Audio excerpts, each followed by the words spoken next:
Je me présente, je m'appelle Patricia Lafouge, je suis vétérinaire de formation.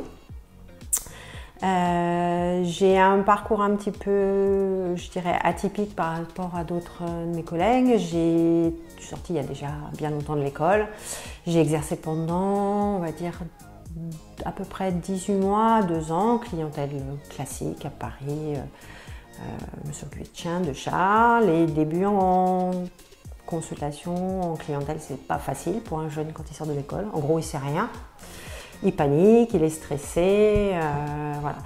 Le vétérinaire avec qui je travaillais à l'époque n'a pas forcément vu mes difficultés, m'a pas forcément soutenue. Du coup, je me suis réorientée vers la recherche et j'ai passé plus de 20 ans en recherche dans l'industrie pour la recherche de nouveaux médicaments. Voilà, c'est un parcours un petit peu atypique. Et puis, il y a quelques années, j'ai senti le besoin de revenir, on va dire, à mes premières amours et aller soigner les animaux, mais d'une façon différente. Donc, j'ai passé pas mal de temps dans l'industrie pharmaceutique, donc je connais bien tout ce qui est l'allopathie, les médicaments, je connais leurs limites. Et j'ai eu envie d'aborder mon métier d'une façon différente, donc je me suis formée à l'ostéopathie. Donc, c'est une formation sous forme de formation continue, des modules de 3 jours, de week-end, un week-end par mois pendant 3 ans à peu près, à l'issue de laquelle je suis allée me présenter à l'examen pour obtenir mon diplôme inter-école à l'école vétérinaire de Nantes, il y a déjà quelques années, et je suis installée maintenant à Jouarre-Pontchartrain et j'exerce en tant que vétérinaire, mais exclusivement en ostéopathie. J'ai une autre formation, je suis acupunctrice, puisque je me suis formée en médecine traditionnelle chinoise. Donc maintenant, je mêle un petit peu ces deux médecines dans mes consultations. Aujourd'hui, je vais voir Mozart. Mozart est un petit staffy adorable, très tonique en consultation, comme vous pourrez le constater après. Alors, j'ai vu Mozart il y a un petit peu plus d'1 mois pour une boiterie du postérieur droit, une boiterie assez importante, posait pas beaucoup le postérieur. Dès qu'il se levait à froid, il boitait, à chaud, il boitait. Donc, on a fait un examen clinique.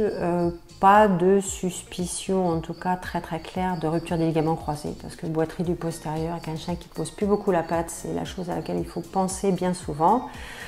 Donc on a fait une séance d'ostéopathie auquel j'ai ajouté des plantes. Donc, moi je travaille, j'utilise pas d'anti-inflammatoire, pas de cortisone, c'est pas tout à fait compatible avec les séances d'ostéo. Par contre, ça m'arrive assez souvent d'utiliser des plantes. Donc il y a des préparations que je fais moi-même et d'autres que je fais faire dans une pharmacie. Non. Ça va bouger, Mozart. Non. Non. Attends. Voilà. Attends. Non. Attends. Ça va bouger. Des biscuits? C'est lié d'avance. Un petit peu la mâchoire. Pas de problème digestif, de petits vomissements intempestifs. Okay. Il mange bien toute sa gamelle en une demi-seconde.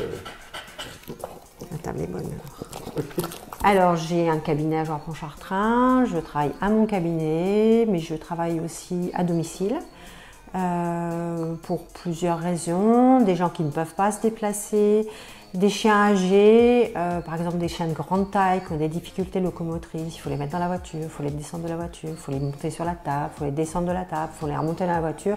Finalement, tout le bienfait, le bien-être qu'on leur offre lors de la consultation, c'est un petit peu gâché par tout le reste. Donc il y a pas mal de chiens âgés que je vois à domicile, c'est plus simple. Non, Mozart. Non.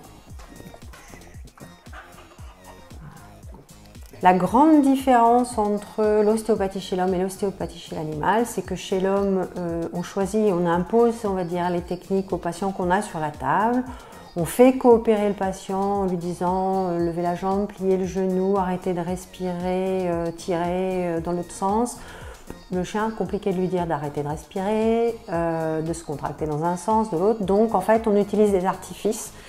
C'est-à-dire qu'on va amener l'articulation à l'endroit où on veut qu'elle aille et c'est le chien qui va faire la manipulation. C'est lui qui va choisir la technique. Très bien. Voilà. Non, assis. Doucement. Voilà. Alors, petit résumé de ce qu'on avait. Toujours le latéral, hein, droit. Toujours un petit peu le genou. Je trouve qu'il est quand même moins symétrique que de l'autre côté en termes de dysfonction. Avec une petite répercussion sur le bassin. On remonte sur la lombaire. On continue sur l'épaule, le foie. Mais bon, ça c'est relativement... ouais, c'est bien. Enfin, le cœur du problème, il est toujours un petit peu là. Il y a une petite fragilité, je pense. Hein. Ouais. Il n'y a pas de ligament croisé? Ah, je pense pas. Non, ça ne saurait pas évoluer comme ça. Alors, est-ce qu'il a eu une petite atteinte du ligament? C'est pas impossible. Une rupture, non. Une rupture, il pose pas la tête. Bah, la rupture, on ne serait pas allé vers la résolution comme ça.